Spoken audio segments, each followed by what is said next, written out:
শুভ সকাল বন্ধুরা। আজ হলো 2 জুন, 18 জ্যৈষ্ঠ মঙ্গলবার। আজকের সকালের বিশেষ বিশেষ খবর হলো 10-12 মন্ত্রীর শপথ, 5 নতুন মুখ হবে মন্ত্রিসভায়। অগপ বিপিএফের কারো টাই নয়, খালি থাকবে 4টি স্থান। বরাক থেকে নিশ্চিত কৌশিক রায়। নিষ্ক্রিয় শিলচর জেলা কংগ্রেস সভাপতির অপসারণে একজোট 6 প্রার্থী। শহরের হোটেলে গোপন বৈঠকে তৈরি রণকৌশল। আজ পর্যালোচনা সভায় ঝড়ের সম্ভাবনা।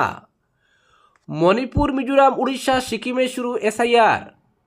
শ্রীভূমি শহরে জবরদখল উচ্ছেদে কোনো আপোষ নয়, বললেন বিধায়ক কৃষ্ণেন্দু। গুমড়ায় উদ্ধার 1.5 কোটি টাকার হেরোইন, গ্রেফতার 2। লক্ষ্মীপুরের জঙ্গলে বাঘ আতঙ্ক। বদরপুরে সামান্য বৃষ্টিতেই জলমগ্ন এলাকা। নিম্নমানের কাজ দেখে ক্ষুব্ধ কমলাক্ষ। চেয়ারপারসনের ওয়ার্ডেই অভিযোগের পাহাড়। সরেজমিনে পরিদর্শনে বিধায়ক। দুর্লভপুরা জিপিতে কালভার্ট তৈরি হলেও নেই অ্যাপ্রোচ, জনদুর্ভোগ। এবং সর্বশেষ খবরটি হলো স্বেচ্ছায় যৌন পেশায় যুক্ত প্রাপ্তবয়স্কদের হেনস্থা নয়, পুলিশি হয়রানি বন্ধে সুপ্রিম নির্দেশ। এবারে শুনুন বিস্তারিত খবর। বদরপুর পৌরসভার 4 নম্বর ওয়ার্ডের বিভিন্ন উন্নয়নমূলক কাজ নিয়ে দীর্ঘদিন ধরে স্থানীয় বাসিন্দাদের মধ্যে অসন্তোষ বিরাজ করছিল।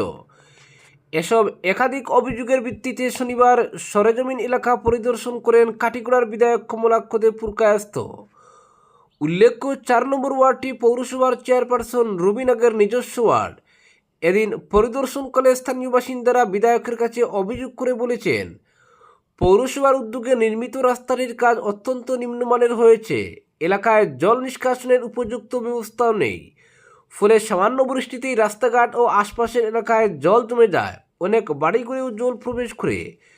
জনগণের এসব অভিযোগ শোনার পর বিধায়ক নিজে রাস্তা ও নালার কাজ খতিয়ে দেখেন। এসব কাজ দেখে তিনি অসন্তোষ প্রকাশ করে সংশ্লিষ্ট কর্তৃপক্ষকে রাস্তা ও নালার কাজ পুনরায় করার নির্দেশ দেন। এদিন স্থানীয় বাসিন্দারা পৌরসভার বিরুদ্ধে ক্ষোভ উগরে দিয়ে উন্নয়নমূলক কাজে অনিয়মের অভিযোগ তুলেন। বিধায়ক স্পষ্ট ভাষায় জানান, প্রয়োজনে নিম্নমানের নির্মাণ কাজ ভেঙে নতুনভাবে করতে হবে।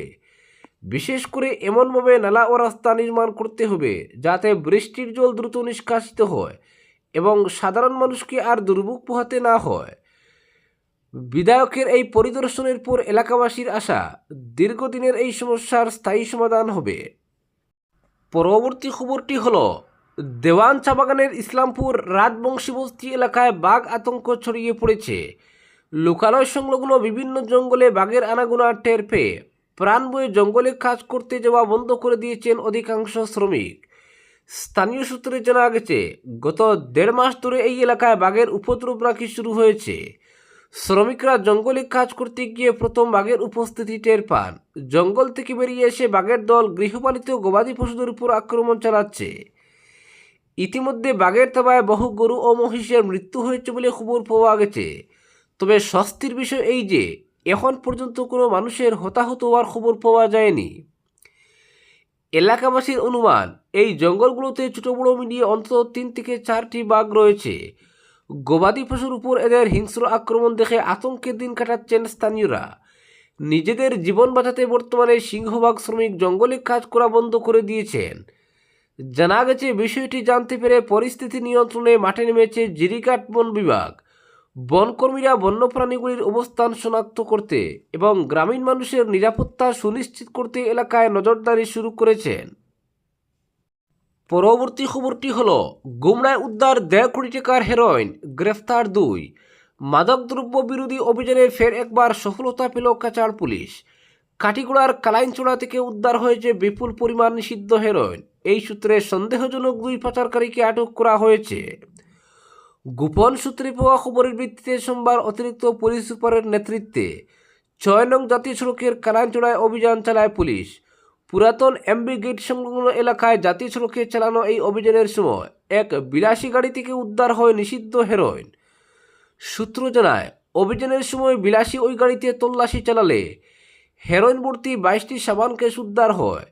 এই পাচারের সঙ্গে জড়িত সন্দেহে আশিকুর রহমান ও মুক্তার হোসেন নামে 2 জনকে গ্রেফতার করেছে পুলিশ।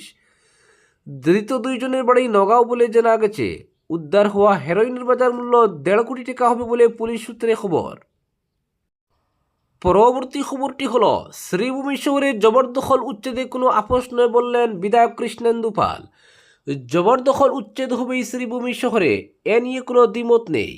সরকারি জমি দখল করে নিকাশি ব্যবস্থা আটকে দেওয়া আর বরদাস্ত নয়। সার্কেল অফিসের ডিমার্কেশন অনুযায়ী উচ্ছেদ চলবে। সোমবার জেলা আয়ুক্তের কনফারেন্স হলে আয়োজিত নাগরিক সভায় এই বার্তা দিলেন প্রাক্তন মন্ত্রী তথা পাতারকান্দির বিধায়ক কৃষ্ণেন্দু পাল। জল নিষ্কাশনের পথে বাধা সৃষ্টি করে সরকারি জমিতে গড়ে ওঠা দোকানপাট ও ঘরবাড়ি উচ্ছেদে কড়া বার্তা দেন তিনি। বিধায়ক এদিন জাতীয় সড়কে ইট ও সিমেন্ট ইত্যাদি রেখে কাজের বিরুদ্ধে তীব্র ক্ষোভ উগরে দেন। তিনি বলেন, এভাবে জাতীয় সড়কে কাজ করা অবৈধ। তার কথায় সায় দেন জেলা আয়ুক্ত। বিধায়ক আরও বলেন, শ্রীভূমি শহরের বিভিন্ন স্থানে অবৈধভাবে গড়ে ওঠা বাজার ও গাড়ির স্ট্যান্ডগুলোকে দ্রুত সরাতে হবে। এজন্য পদক্ষেপ নিতে বলেন পৌরসভাকে। বলেন, শ্রীভূমির ৮ ও ৩৭ নম্বর জাতীয় সড়কের কাজের জন্য মুখ্যমন্ত্রীর চিঠি তিনি নিজে সমঝে দিয়েছেন কেন্দ্রীয় সড়ক পরিবহন মন্ত্রী নীতিন গাডকারির দফতরে। ইতিমধ্যে কাজের রূপরেখা তৈরি হয়ে গেছে। শীঘ্রই ড্রেন ও কালভার্ট সহ জাতীয় সড়কের সংস্কার কাজ শুরু হয়ে যাবে। স্থায়ী কাজ শুরুর আগে চলাচলের উপযোগী রাখতে সড়কের গর্ত ভরাট সহ মেরামত করবে NHIDCL।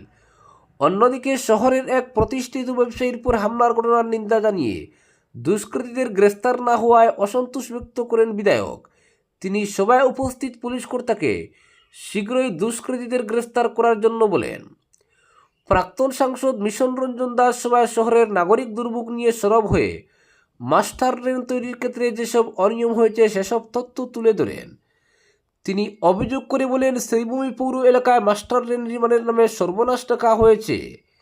আগের নালাগুলিকে সংকুচিত করে ছোট করে নালা তৈরির ফলেই এই সমস্যা।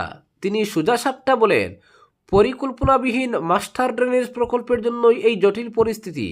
সমাজসেবী শতুরায় ডিমার্কেশনের বৈধতা নিয়ে প্রশ্ন তুলেন। বলেন, পৌরসভার তরফে নিয়মিত ড্রেন সাফাইয়ের উদ্যোগ কেন নেওয়া হয় না? নিয়মিত ড্রেন পরিষ্কার হয় না বলেই এমন ভয়াবহ পরিস্থিতির সৃষ্টি হচ্ছে। উত্তর করিমগঞ্জের বিধায়ক জাকারিয়া আহমেদ শহরের জমাজল এবং বেহাল সড়ক নিয়ে উদ্বেগ প্রকাশ করে বলেন, ড্রেন নিয়মিত পরিষ্কার না হওয়ায় জমাজলের সমস্যা বাড়ছে। নাগরিকদের পাশে থাকার অঙ্গীকার করে নিয়মিত নালা নর্দমা পরিষ্কার সহ হিউম পাইপের পরিবর্তে বড় কালভার্ট নির্মাণের পোষকতা করেন। তিনি এজন্য সুনির্দিষ্ট পরিকল্পনা গ্রহণের আহ্বান জানান। পাশাপাশি সহযোগিতায় থাকবেন বলেও জানান। দক্ষিণ করিমগঞ্জের বিধায়ক আমিনুর রশিদ চৌধুরী নালার পরিসর সংকুচনের বিরুদ্ধে ক্ষোভ ব্যক্ত করেন। বলেন, বড় নালাগুলিকে সংকুচিত করে যে মাস্টার ড্রেন তৈরি হয়েছে এটাই জনগণের ভোগান্তির কারণ। বলেন, ভুল পরিকল্পনার জন্য শহরবাসী আজ খেসারত গুনছেন, যে জন্য অল্প বৃষ্টিতে কৃত্রিম বন্যায় বিপন্ন হচ্ছে শহরের জনজীবন। সভায় শহরের জমাজল এবং জাতীয় সড়কের বেহাল অবস্থা নিয়ে তীব্র ক্ষোভ ব্যক্ত করেন জেলা কংগ্রেস সভাপতি তাপস পুরকায়স্থ। পরবর্তী খবরটি হলো, হাইলাকান্দি জেলা বিজেপির সাংগঠনিক মহলে ব্যাপক আলোড়ন সৃষ্টি করে একসঙ্গে 7 পদাধিকারী ও সক্রিয় কর্মীকে সমস্ত দলীয় দায়িত্ব থেকে অব্যাহতি দিল জেলা নেতৃত্ব। জেলা কোর কমিটির বৈঠকে গৃহীত সিদ্ধান্তের বিরুদ্ধে জারি হওয়া অফিস আদেশে সংশ্লিষ্টদের অবিলম্বে সমস্ত সাংগঠনিক দায়িত্ব ও পোর্টফোলিও থেকে সরিয়ে দেওয়া হয়েছে। এই আকস্মিক পদক্ষেপকে ঘিরে জেলা রাজনীতিতে শুরু হয়েছে জোর চর্চা। গত 29 মে অনুষ্ঠিত জেলা বিজেপির কোর কমিটির বৈঠকে বিষয়টি নিয়ে আলোচনা ও সিদ্ধান্ত গ্রহণের পর সংশ্লিষ্ট সদস্যদের বিরুদ্ধে এই সাংগঠনিক পদক্ষেপ নেওয়া হয়েছে। দায়িত্বমুক্তদের মধ্যে রয়েছেন কাটলিজোড়া মণ্ডলের জেলা আইটি সেলের সহ আহ্বায়ক শিবম নাথ, কাটলিজোড়া মণ্ডলের সম্পাদক সন্তোষ দুবি, লালা মণ্ডলের মণ্ডল প্রভারী ও SC মোর্চার কার্যনির্বাহী সদস্য জগদীশ দাস, লালা মণ্ডলের জেলা কার্যবাহী সদস্য সুব্রত পাল, AR মণ্ডলের সংখ্যালঘু মোর্চার জেলা সহ প্রভারী অধীর চন্দ, কাটলিজোড়া মণ্ডলের সহ সভাপতি মনোজ দেব এবং কালীনগর মণ্ডলের OBC মোর্চার সম্পাদক মিহির সিংহ। উল্লিখিত ব্যক্তিরা আর দলের পক্ষে কোনো সরকারি বা সাংগঠনিক প্রতিনিধিত্ব করতে পারবেন না। নির্দেশ জারির সঙ্গে সঙ্গেই সিদ্ধান্ত কার্যকর হয়েছে। দলীয় সূত্রে জানা গেছে, সাংগঠনিক শৃঙ্খলা ও দলীয় কার্যক্রমকে আরও সুসংহত করার লক্ষ্যে এই পদক্ষেপ নেওয়া হয়েছে। যদিও অফিস আদেশে অব্যাহতির নির্দিষ্ট কারণ উল্লেখ করা হয়নি, তবুও একযোগে 7 পদাধিকারীকে দায়িত্বমুক্ত করার ঘটনাকে ঘিরে জেলার রাজনৈতিক মহলে নানা জল্পনা ও আলোচনা শুরু হয়েছে। পরবর্তী খবরটি হলো দুর্লভছড়া জিপিতে কালভার্ট তৈরি হলেও নেই অ্যাপ্রোচ, জনদুর্ভোগ। রামকৃষ্ণনগর বিধানসভা কেন্দ্রের দুর্লভছড়া জিপির ৬ নম্বর ওয়ার্ডের জনগণের দুর্ভোগ চরমে উঠেছে। অভিযোগ, মুকামছড়া ৬ নম্বর ওয়ার্ডের গ্রামীণ সোলারপুর দীর্ঘ বছর থেকে কোনো স্থায়ী ফাঁকা সেতু বা কালভার্ট না থাকায় নিজেদের পকেটের টাকায় তৈরি বাঁশের সাঁকো দিয়ে অব্যাহত ছিল নিত্য চলাচল। এতে প্রায়ই দুর্ঘটনার কবলে পড়তে হতো স্কুল পড়ুয়া সহ পথচারীদের।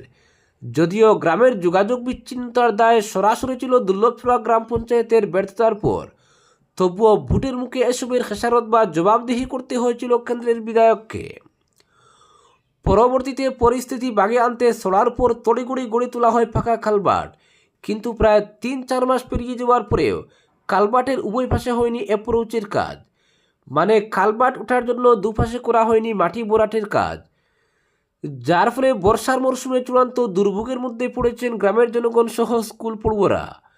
সংশ্লিষ্ট ওয়ার্ড সদস্যের সঙ্গে যোগাযোগ করলে বলেন, দিন ৫-এর মধ্যেই অ্যাপ্রোচের কাজ সম্পন্ন করে দেওয়া হবে। আজকের বিশেষ সংবাদ এখানেই সমাপ্ত।